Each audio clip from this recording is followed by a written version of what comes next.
Vérissure, le numéro 1 des alarmes en France. Rendez-vous sur vérissure.fr pour votre demande de devis gratuit. Vérissure présente.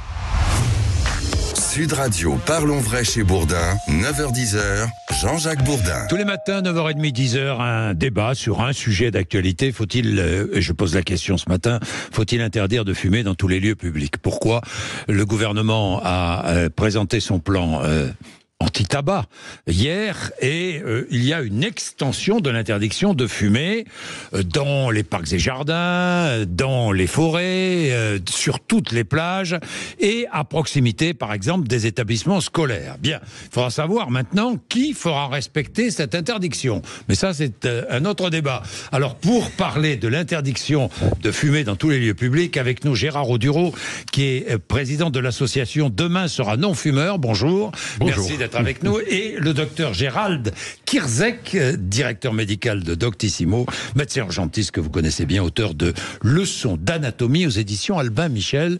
Bonjour à tous les deux. Bonjour à toutes et à tous. Bon, alors déjà, est-ce que vous accueillez avec plaisir ce plan anti-tabac, j'imagine, Gérard Audureau?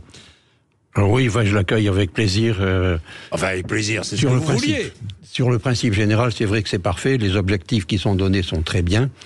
Oui. Les moyens pour y arriver sont absents. Oui. C'est-à-dire que oui, je pose la question et je la posais, qui va contrôler? Ça en fait partie. Ça en fait partie. Sur une plage, par exemple, qui va contrôler celui ou celle qui fume?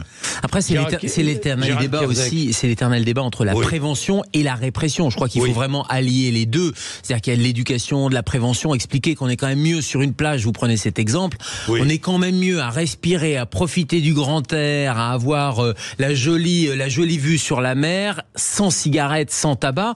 Et puis il y a le problème aussi du tabagisme passif, parce que cette loi-là, elle est faite pour éviter que les gens autour profitent de la fumée, mais que tout le monde puisse profiter du grand air. Alors ça, c'est le côté répressif, et puis il y a le côté prévention et éducation, et les mesures qui sont mises renforcent aussi, alors j'allais dire renforcent avec le prix qui augmente, et c'est dissuasif, avec des mesures éducatives, et je crois qu'il faut qu'on arrive à cette génération un peu sans tabac. Des pays qui ont essayé de le faire, la Nouvelle-Zélande, ça a été un peu retoqué. Ça a été retoqué, mais je crois que la volonté, ça serait d'expliquer à tout le monde que finalement, dans 30 ans, si on arrêtait la cigarette, on diminuerait quasiment de 80% les maladies cardiovasculaires, les AVC, les infarctus, le cancer. On a vraiment des chiffres qui sont affolants sur le tabac. Et si on avait cette génération sans tabac, franchement, le trou de la sécurité sociale, on n'en parlerait plus.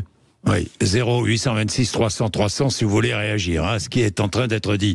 Gérard Audureau, est-ce que vous défendez l'interdiction de fumer dans tous les lieux publics? Alors le problème simplement, c'est un problème de notion de tabagisme passif. Jusqu'à maintenant, on a limité, à cause des textes légaux, on a limité ça aux espaces confinés. Oui. Or le tabagisme passif, il existe partout. Moindre quand il y a du vent, par exemple, vous fumez dehors, il y a du vent. Allez donc dans une file d'attente qui dure 1 heure pour aller au Louvre, par exemple, et ayez devant vous un gars qui fume le cigare et derrière vous un qui fume du cannabis, et vous verrez comme c'est agréable. C'est insupportable. Au café, c'est la même chose. Même à l'extérieur, quand vous êtes en terrasse découverte, avoir à côté de soi 1 ou 2 tables avec des gens qui sont en train de fumer, c'est tout à fait insupportable. Donc ça fait partie de vous dites il faut interdire de fumer dans tous les lieux publics. Le terme d'interdiction peut se faire dans certains cas, et Gérald avait tout à fait raison. C'est sûr qu'il faut mélanger les deux. Il y a prévention, et donc la prévention en réalité, c'est simplement le fait de dénormaliser la consommation du tabac ou le fait de fumer. On a eu pendant un siècle l'industrie du tabac et les buralistes qui se sont acharnés pour essayer de faire du marketing, de la publicité, de la promotion, du lobbying, pour essayer de faire comprendre à la population que fumer, c'était quelque chose de très convivial, que si on ne fumait pas, c'était anormal, que fumer quand on est gamin, c'est nécessaire pour devenir grand, etc. Tout ça, c'est resté dans l'esprit public, et donc on a, dans le début du XXIe siècle, on a commencé à lutter très fortement contre ça, et c'est très difficile de revenir sur un siècle. Non, mais ça, je suis d'accord. C'est très très difficile de revenir. Donc ça, c'est le côté marketing. Mais est-ce que forcément, est-ce que l'interdiction, vous parliez beaucoup de prévention, Gérald Kierzek, mais bon, est-ce que l'interdiction entraînerait l'arrêt du tabac? Est-ce qu'on peut, je ne sais pas, aller jusqu'à interdire, rendre par exemple illégale la vente de tabac, tout simplement, puisque je vois que la Grande-Bretagne réfléchit à ça. La Grande-Bretagne réfléchit à ça. Oui, alors c'est un toxique. On sait que ça cause 75 000 morts par an, plus toutes les pathologies. Vous savez, les gens qui se baladent avec leur petite bouteille d'oxygène, l'extracteur, parce qu'ils ne peuvent plus respirer, ils ne peuvent plus marcher, etc. C'est la bronchite chronique, c'est le tabac aussi. Enfin, celui qui fume 3 ou 4 cigarettes par jour, il ne risque pas cela. On augmente vous ne pouvez pas lui interdire ce plaisir. Est-ce que vous pouvez aller jusqu'à rendre illégal ce plaisir? C'est pour ça que là, on a une mesure d'interdiction qui, moi, me choque pas, de pas fumer sur les plages, de pas fumer sur les aires de jeu pour enfants, de pas fumer aux abords des écoles pour éviter le tabagisme passif et d'aller enfumer des gamins qui n'ont rien demandé et qui, en plus, ont un poumon qui est en pleine maturation. Et donc ça, c'est important de les éloigner de la cigarette. Donc moi, ça me semble relativement logique et en plus faisable. Vous savez, on a crié au scandale quand il y a eu la loi Evin, etc., l'interdiction dans les lieux publics confinés, puis finalement, tout le monde s'y est fait. Et les fumeurs continuent à fumer dans les petits espaces qui sont clos, ils s'en fument. Bon, ben voilà, ça, c'est pas une interdiction totale. On ne rend pas encore illégal. En revanche, on protège les plus fragiles. Est-ce qu'il faudra aller jusqu'à rendre illégal ou pas, Gérard Dureau? Non, rendre illégal, non. Il y aura toujours un minimum incompressif qui restera autour de 4 à 5% de la population. Parce que des pays réfléchissent, encore une fois, à rendre illégal. Ça marche pas. Regardez la prohibition dans les années 30 aux États-Unis, ça a développé un trafic parallèle. Ça ne fonctionne pas dans l'illégal. Il y a un pays qui a essayé de le faire, un seul, c'est le Bhoutan. Le Bhoutan, oui, ils ont essayé de le faire. Oui, ça a tenu pendant pas mal de temps. Ils sont revenus il y a 2 ans ou il y a 3 ans sur la décision. Et pourquoi parce que il y avait ce minimum incompressif de gens qui continuaient à fumer malgré tout, qui se débrouillaient à obtenir du tabac et à fumer. Non, je voudrais revenir malgré tout à un aspect intéressant. Lorsque, en 2006-2007, il y a eu l'interdiction de fumer déclarée par Xavier Bertrand, dans les cafés et les restaurants, il y a eu pendant 1 an, les cafetiers et les restaurateurs ont eu 1 an pour se mettre en conformité. Donc ça a été voté en 2006 et application en 2007. Oui. Et à ce moment-là, le jour où l'interdiction est intervenue, un de vos confrères m'a invité à aller visiter plusieurs cafés et restaurants. Oui. On en a fait une vingtaine. Oui. On a été très surpris de voir les fumeurs qui étaient là et qui disaient « Ah ben oui, c'est pas si mal que ça ». Et puis, la loi est passée et personne n'a rouspété. Et aujourd'hui, qui oserait penser qu'on puisse refumer dans un restaurant pendant qu'on est en train de manger? Et les fumeurs ont retrouvé le plaisir de manger, et puis s'ils veulent fumer, ils fument, j'allais dire, dans un espace autre qui n'empêche pas les gens... sur la terrasse. Ils fument dehors, mais on pourra toujours fumer chez soi, vous pouvez fumer dans votre jardinet, vous pouvez fumer sur votre balcon, etc.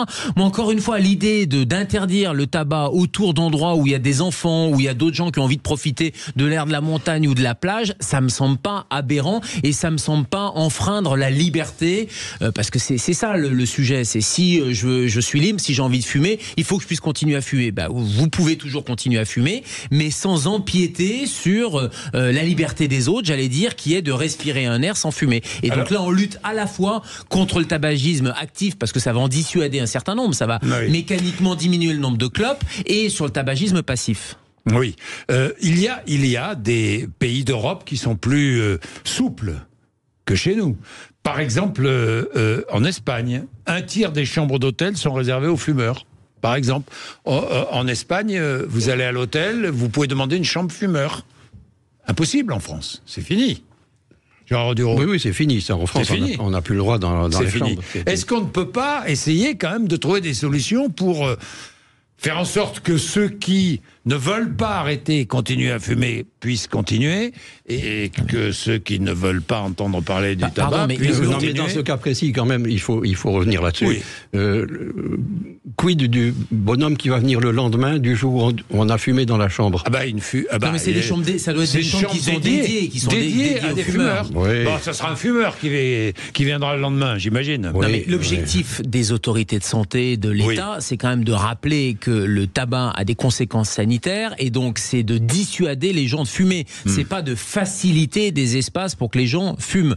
Donc encore une fois, entre on bannit, c'est illégal, etc., et on protège un peu la population, et puis on va essayer de vous dissuader, et puis après, si c'est votre liberté et votre choix, vous pouvez continuer à fumer. On voit bien que là, on est plutôt sur cette solution-là, et faire des chambres dédiées aux fumeurs, ou réserver des espaces, etc. Vous savez comment ça se passe en Allemagne? Inciter les gens à dire, on a des espaces pour que vous puissiez fumer. C'est pas le message de santé publique.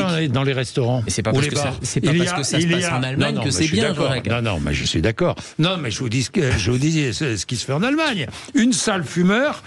Les restaurateurs peuvent conserver une salle fumeur à condition qu'elle soit séparée de la pièce réservée aux non-fumeurs. C'est-à-dire qu'on met une salle fumeur et une salle non-fumeur. Oui, c'est ce qu'il y avait en France à l'époque. Oui, c'est vrai. Je me souviens. Et malheureusement, il n'y avait pas de limitation.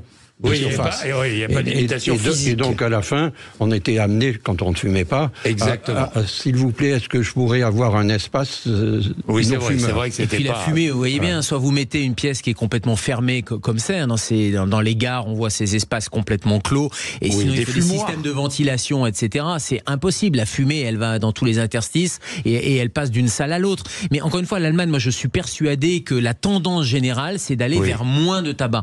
Et expliquer à la population qu'on se libère du tabac.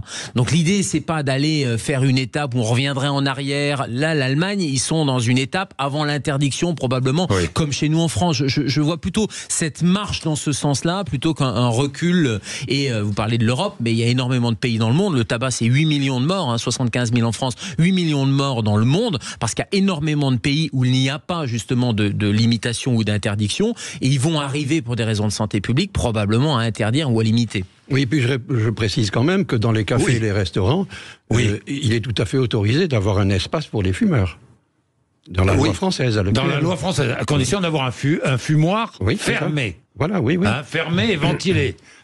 Il y en a peu, mais ça existe. C'est-à-dire que ça bouffe de l'espace. Oui, ça c'est sûr. Ça c'est sûr. Bien, 9h44, si vous voulez réagir, 0826 300 300, à tout de suite. Vérissure, le numéro 1 des alarmes en France. Rendez-vous sur vérissure.fr pour votre demande de devis gratuit. Vérissure présente. Sud Radio, parlons vrai chez Bourdin, 9h-10h, Jean-Jacques Bourdin. L'interdiction doit forcément s'accompagner d'un accompagnement pour ceux qui ont envie de s'arrêter de fumer. Alors tiens, Vincent est un fumeur et il est dans l'Hérault. Bonjour Vincent. Bonjour M. Bourdin, bonjour à vos invités. Vous êtes fumeur, Vincent, vous? Je suis fumeur, j'ai 51 ans et là j'essaye d'arrêter. Enfin, je ralentis bien, je pense que je vais arrêter. Oui, vous avez raison, 51 ans, docteur. Je pense qu'il faut arrêter. Hein, docteur? Oui, bonjour Vincent et bravo. Alors, qu'est-ce qui vous motive à arrêter? Pour la santé, parce que je pense qu'à 50 ans il faut arrêter, même un peu avant si on peut. Il ne faut même pas commencer, moi je dirais. Mais c'est vrai, quand on a commencé, il n'y a pas d'âge pour arrêter. Non, mais c'est intéressant ce que nous dit Vincent, parce qu'il est fumeur, il a 50 ans, et de lui-même, il se rend compte que le tabac, c'est un problème quand même. C'est-à-dire que, et l'idée de toutes ces mesures qui peuvent paraître un peu restrictives, etc., c'est quand même de montrer qu'on se libère du tabac, qu'on est mieux après, une fois qu'on a arrêté, qu'avant. Et donc, c'est d'accompagner les gens, c'est de les aider. Il y a des mesures d'accompagnement, d'ailleurs. Mais oui, c'est pas de taper sur les fumeurs, c'est de leur dire les conséquences et c'est de leur faire prendre conscience qu'ils seront mieux après. Il y a des mesures notamment d'accompagnement sur le sevrage tabagique. Alors vous savez que vous pouvez aller voir votre pharmacien et que maintenant il y a un accès direct, il pourra vous prescrire des substituts nicotiniques parce que les fumeurs, il y en a beaucoup qui veulent arrêter et qui n'y arrivent pas. C'est une vraie dépendance psychologique, physique, et le fait d'avoir des substituts nicotiniques, des patchs, des gommes à mâcher, là vous pourrez aller voir directement votre pharmacien qui pourra vous faire un plan d'aide au sevrage, un plan d'arrêt. Et l'augmentation des prix des cigarettes, Vincent, qu'est-ce que vous en pensez? Voilà, justement, ce que dit monsieur, c'est très bien, mais alors, toutes ces idées qu'il a dit avant, c'est très mauvais. Parce que d'augmenter le prix du tabac, c'est super débile. Parce que moi, j'ai commencé à fumer, le paquet, c'était en France, c'était 10 francs. Après, c'est devenu 1,50 €. Oui. Là, maintenant, en France, il est à 10 €, 10,50 €. Et presque 11 € pour certaines cigarettes. Voilà, moi, ça fait des années que je vais acheter mon tabac en Espagne. Oui. Comme beaucoup de gens. Alors là, on dit qu'il y a une cigarette sur 3 qui vient de l'étranger ou qui est que c'est des contrefaçons. Moi, je pense que c'est beaucoup plus. On l'a vu pendant le Covid, où tout le monde a dit, les gens se sont mis à fumer. Non, ils se sont pas mis à fumer. Ils n'ont pas pu aller acheter à l'étranger. Est-ce que vous croyez que c'est vrai, ça, Vincent? Tiens, Gérard Audureau va nous donner des chiffres. Juste, oui, non, mais vous l'avez, à moins que la télé envoie des fake news, mais c'est ce que tout le monde disait à la télé. Ça peut arriver. Voilà, alors la télé, ce qu'elle envoie, c'est simple. Ce sont des études qui sont faites par KPMG, qui est très respectable, mais c'est KPMG qui le fait sous la dictée de Philip Morris et British American Tobacco. Et il précise que ces études sont faites et que Philip Morris a demandé précisément que ce soit lui qui choisisse les endroits où on va récolter les paquets de cigarettes au sol. Parce que c'est une étude qui est faite par rapport aux paquets qu'on ramasse par terre et qui viennent de l'étranger ou pas. Oui. Bon, donc mais Gérard Audureau, augmenter le prix fait baisser la consommation. Tout à fait. Et puis alors, est-ce que la contrebande, est-ce qu'aujourd'hui, comme le dit Vincent, est-ce qu'aujourd'hui, la contrebande est en augmentation en France? Il y a de plus en plus de saisies des douanes, de cigarettes de contrebande. Mais tout ça, c'est vrai. Les saisies existent parce que les douanes, depuis 5 ans, font un effort très particulier là-dessus. Et en plus de ça, dans ces saisies, la plupart des grosses saisies, celles où vous avez des containers complets, c'est pour Cherbourg, ça va en Angleterre, c'est pas pour la France. Oui. La France, c'est des petits passages, c'est exactement ce que cite cet auditeur. Oui.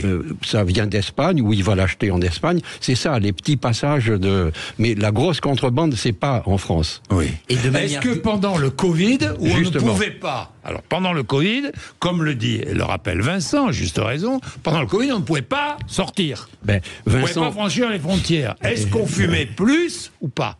Vincent l'a très bien dit, et nous avons fait à DNF une enquête spéciale à ce moment-là, sur cette période. Sur l'ensemble de l'année, la consommation de tabac, moins 1,5%. On était certes dans une phase descendante, où on était en moyenne à moins 8 ou moins 10, grâce au programme national de lutte contre le tabac.